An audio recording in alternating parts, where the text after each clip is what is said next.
नमस्कार, CBSE economics में आपका स्वागत है। और आज हम बात करने वाले हैं इनकम मेथड से जस्ट आगे कुछ प्रिकॉशंस क्या आपको लेने हैं न्यूमेरिकल सॉल्व करने से पहले, क्योंकि ये वाला पार्ट बहुत ज़रूरी है। और अगर ये वाला आप नहीं जानेंगे तो न्यूमेरिकल क्वेश्चन सॉल्व करने में आप मिस्टेक ज़रूर करेंगे। तो मैंने कल वैसे कहा था कि आपसे न्यूमेरिकल क्वेश्चन सॉल्व करेंगे, लेकिन मुझे लगा कि ये वाला पोर्शन छूट रहा है और ये बहुत ज़रूरी इसको कवर करना, तो इसलिए मैंने इस वाले टॉपिक को पहले ले लिया और इसके बाद हम न्यूमेरिकल क्वेश्चन देखेंगे। तो कुछ आपको प्रिकॉशंस लेने हैं, कुछ सावधानियां बरतनी है। नेशनल इनकम का जो मेथड है, इनकम मेथड, उसको सॉल्व करने से पहले तो आइए देख लेते हैं क्या क्या आपको ध्यान देना है। पहले तो सबसे पहले आपको ये बताया गया था कि नेशनल इनकम अकाउंटिंग में जो फैक्टर पेमेंट है या फैक्टर इनकम है वही ऐड होगा, ट्रांसफ़र इनकम ऐड नहीं होगा। तो पहला पॉइंट उसी से कोरिलेटेड है। ट्रांसफ़र इनकम क्या? Transfer income old age pension, unemployment allowances, scholarship, pocket expenses या कुछ भी ऐसा मनी आपको मिलता है जिसमें आपकी बिना सर्विस दिए हुए आपको फ्री में मिल जाता है। मतलब उसके लिए आपने कुछ भी ना तो फैक्टर दिए हैं, ना तो आपने कोई सर्विसेज प्रोवाइड की है, आपने कुछ भी नहीं किया और कहीं से किसी ने फ्री में निःशुल्क में पैसा दे दिया या फ्री फंड का मिल गया। कहने का मतलब ये है तो वो पैसा इनकम मेथड में जुड़ेगा नहीं। तो जैसा वृद्धा अवस्था पेंशन में मिलता है या स्कॉलरशिप आपको मिलती है तो वो फ्री फंड की मिल जाती है। आपने उसके लिए कोई काम नहीं किया हुआ है, आपने उसके लिए कोई मेहनत नहीं की है, कोई सर्विस नहीं प्रोवाइड की है या कुछ आपने उसके लिए फैक्टर नहीं प्रोवाइड किया हुआ है, फ्री फंड का मिला हुआ है, तो इसलिए वो नेशनल इनकम का पार्ट नहीं होगा। ये तो क्लियर हो गया। अब हम बात करते हैं दूसरे टॉपिक पर, income from illegal activities. Illegal activities क्या है? जो गवर्नमेंट से ऑथराइज नहीं है। मतलब कोई जुआ खेल रहा है तो उससे मिलने वाली जो इनकम होगी वो इल्लीगल हो गई, क्योंकि वो ऑथराइज नहीं है। हाँ, अगर ऑथराइज है, लाइसेंस मिला हुआ है तो वो जुड़ेगा, लेकिन अगर आप अनऑथराइज तरीके से खेल रहे हैं और आपको ऐसा कोई पैसा मिल रहा है, गैम्बलिंग से मिल रहा है, थेफ्ट से मतलब चोरी से मिल गया, तो ये इनकम जो है, या कहीं गिरा हुआ आपको मिल गया फ्री फंड में सड़क पे चलते हुए, तो ये आपकी इनकम का पार्ट होगा, लेकिन ये नेशनल इनकम में नहीं जुड़ेगा। अब हम बात करते हैं तीसरे पॉइंट पे, क्योंकि ये इससे पहले वाला जो भी है ये सब थेफ्ट, गैम्बलिंग, जो कुछ भी मिलेगा ये सब ब्लैक मनी होगा, या जैसे हाँ करप्शन से मिला हुआ पैसा, ये नेशनल इनकम में नहीं जुड़ेगा, ये ब्लैक मनी हुई, ये नेशनल इनकम का पार्ट नहीं होगा। और आपको पता है कि भारत जैसे देश में, डेमोक्रेटिक कंट्री में, कई करोड़ों अरबों खरबों रुपए केवल इसी पे आते जाते हैं, करप्टेड मनी, मतलब ब्लैक मनी के रूप में आते जाते हैं, तो वो नेशनल इनकम में कहीं नहीं जुड़ता है। अब हम बात करते हैं तीसरे पॉइंट की, commission paid on second hand goods. आपको पता है कि सेकेंड हैंड गुड्स की वैल्यू नेशनल इनकम में नहीं जुड़ती है, लेकिन उस पर अगर किसी ने कमीशन लिया हुआ है तो वो नेशनल इनकम में जुड़ेगा। Means it will be added, क्योंकि उसने अपनी सर्विस प्रोवाइड की है, तो उसने जो कमीशन कमाया है वो कमीशन जो है इनकम मेथड में वो ऐड किया जाएगा। अब हम चौथे पॉइंट की बात करते हैं, brokerage on sale purchase of share and bond.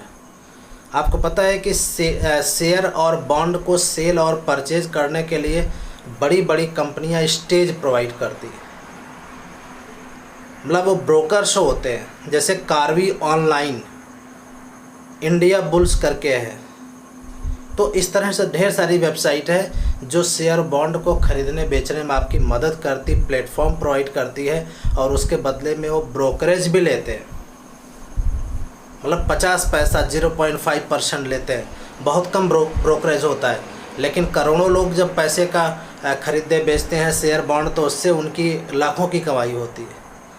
तो वो पार्ट जो ब्रोकरेज अमाउंट है वो इनकम मेथड में ऐड होगा, जोड़ा जाएगा।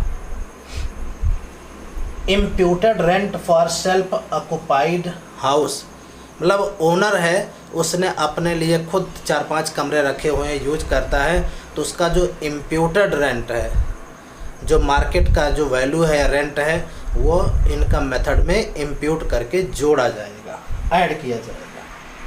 Income from lotteries should not be included, तो लॉटरी से आपको पैसा मिला, आपने कोई फैक्टर सर्विसेज नहीं दिया और आपने फ्री फंड में लॉटरी आपने 1 रुपये की खरीदी, करोड़ों की लॉटरी लग गई, तो ये क्या होगा, आपकी नेशनल इनकम में नहीं जुड़ेगा।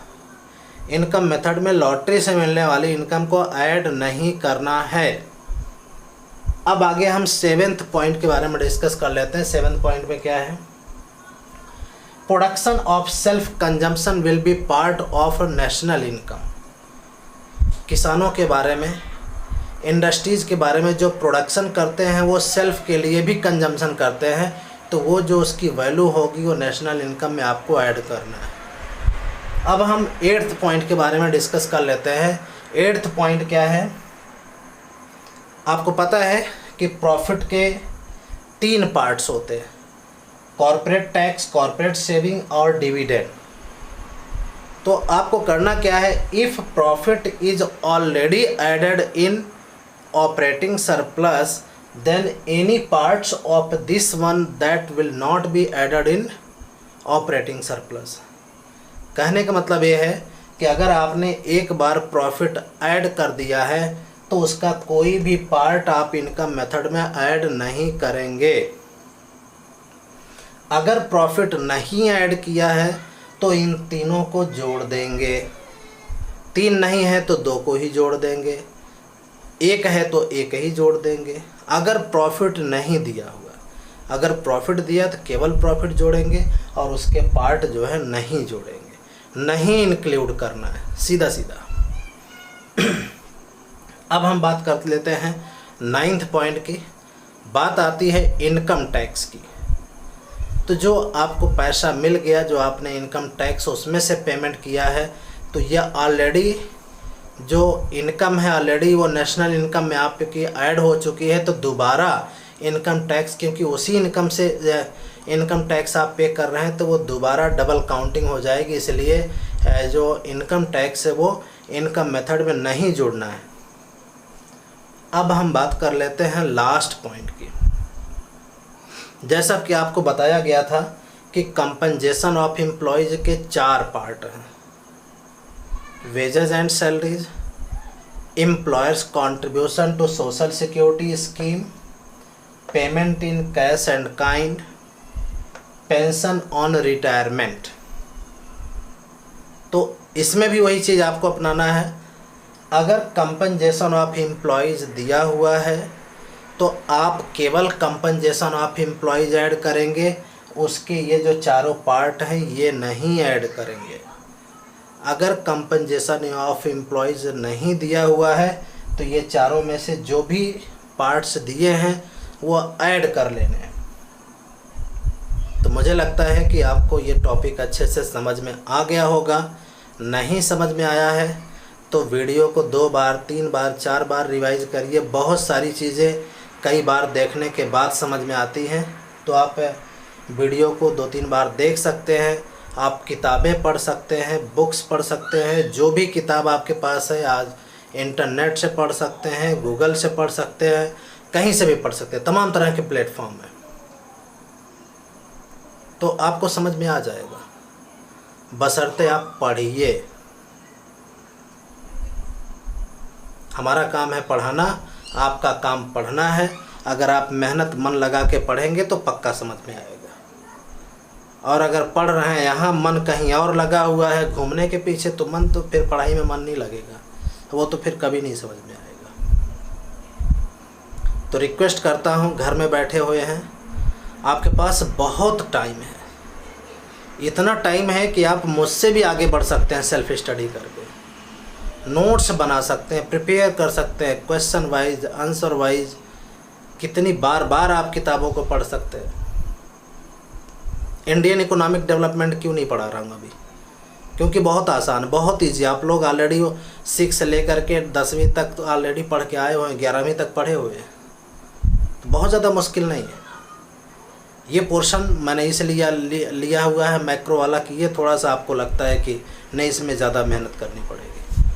आसान है, मेहनत करेंगे तो ईजिली आप ऐसे सारे क्वेश्चन सॉल्व कर लेंगे, समझ में आ जाएगा।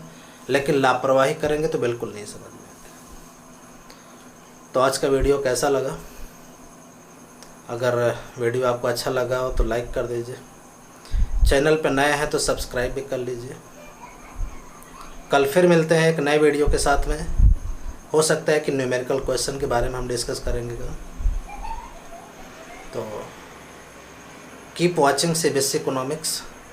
नए नए टॉपिक लेके आ रहे हैं रेगुलर, एक के बाद एक टॉपिक हम पर डे पढ़ा रहे हैं। तो पढ़ते रहिए, स्वस्थ रहिए, मस्त रहिए, खुश रहिए, पढ़ते रहिए, मेहनत करते रहिए, एंजॉय करते रहिए।